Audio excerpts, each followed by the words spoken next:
بسم اللہ الرحمن الرحیم۔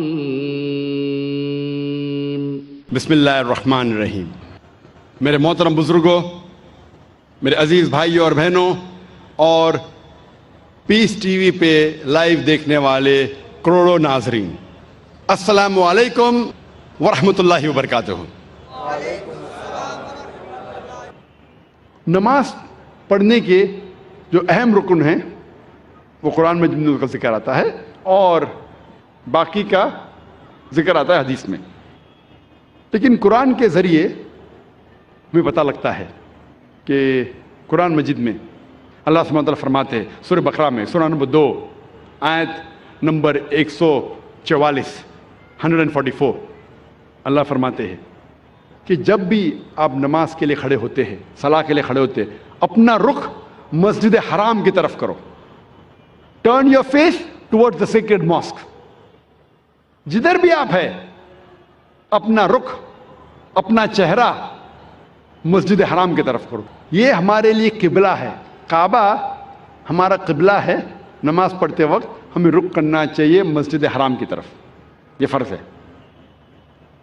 اللہ تعالیٰ فرماتے ہیں سورہ بقرہ میں، سورہ نمبر 2 آیت نمبر 238 میں، 238 اللہ تعالیٰ فرماتے ہیں کہ جب بھی آپ صلاح کے لیے کھڑے رہو تو stand with a ڈیوٹ frame of mind. آپ جب کھڑے ہوتے ہیں، عربی میں لفظ آتا قانتین، کہ اپنے ڈیوٹ فریم آف مائنڈ کے ساتھ آپ نماز پڑھو۔ اللہ فرماتے ہیں سورہ ہجر میں، سورہ نمبر 15 آیت نمبر 87 میں، کہ اللہ ہے سینٹ، اللہ نے نازل کیا ہے 7 آیتیں جو ہمیشہ دہرائی جاتی ہے، اور قرآن عظیم۔ جب قرآن مجید میں اس کا ذکر آتا ہے 7 آیتیں جو ہمیشہ دہرائی جاتی ہے، اس کا مطلب ہے سورہ فاتحہ۔ سورہ فاتحہ میں 7 آیتیں ہیں، تو قرآن میں اللہ تعالیٰ ذکر کرتے ہیں سورہ فاتحہ کے بارے میں، اور عظیم قرآن۔ سورہ فاتحہ کے علاوہ باقی حصہ جو قرآن کا ہے اسے کہا جاتا ہے قرآن عظیم۔ تو سورہ فاتحہ کا ذکر آتا ہے قرآن مجید میں سورہ ہجر میں، سورہ نمبر 15 آیت نمبر 87 میں۔ اور اللہ تعالیٰ قرآن مجید میں کہتے ہیں کہ صلاح میں آپ کو رکوع کرنا ضروری ہے، اور رکوع لفظ قرآن مجید میں کم سے کم 13 بار آیا ہے۔ اور صلاح کا اہم رکن جو ہے وہ سجدہ ہے، اپنے ماتھے کو زمین پہ ٹیکنا کہتے ہیں سجدہ۔ اور سجدہ کا لفظ قرآن مجید میں 92 ٹائمز آیا ہے، قرآن مجید 92 ٹائمز۔ اور اللہ تعالیٰ فرماتے ہیں سورہ العمران میں، سورہ نمبر 3 آیت نمبر 43 میں، یہاں مریم مقنت لربی کی وسجدی ورقی ما یا رقین، کہ اے مریم آپ اللہ کی عبادت کرو اور سجدہ کرو اور رکوع کرو ان لوگوں کے ساتھ جو رکوع کر رہے ہیں۔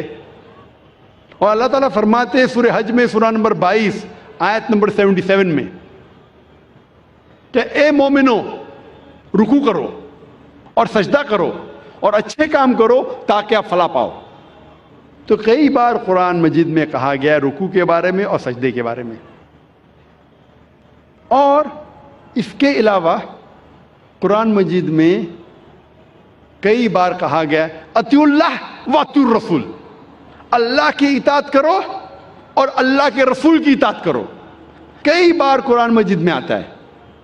سورہ العمران سورہ نمبر 3 آیت نمبر 32، سورہ العمران سورہ نمبر 3 آیت نمبر 132، سورہ نساء سورہ نمبر 4 آیت نمبر 59، سورہ مائدہ سورہ نمبر 5 آیت نمبر 92، سورہ انفال سورہ نمبر 8 آیت نمبر 1، سورہ انفال سورہ نمبر 8 آیت نمبر 20، سورہ انفال سورہ نمبر 8 آیت نمبر 46، سورہ نور سورہ نمبر 24 آیت نمبر 56، سورہ نور سورہ نمبر 24 آیت نمبر 54، سورہ محمد سورہ نمبر 47 آیت نمبر 33، سورہ مجادلہ سورہ نمبر 58 آیت نمبر 13، سورہ تغابن سورہ نمبر 64 آیت نمبر 12۔ کم از کم قرآن مجید میں 12 جگہ کہا گیا ہے اطیعوا اللہ واطیعوا الرسول، اللہ کی اطاعت کرو، اللہ کے رسول کی اطاعت کرو۔ اس کا مطلب اللہ کے علاوہ جو بھی اللہ کے رسول فرماتے ہیں، حکم کرتے ہیں، ہمارے لیے فرض ہے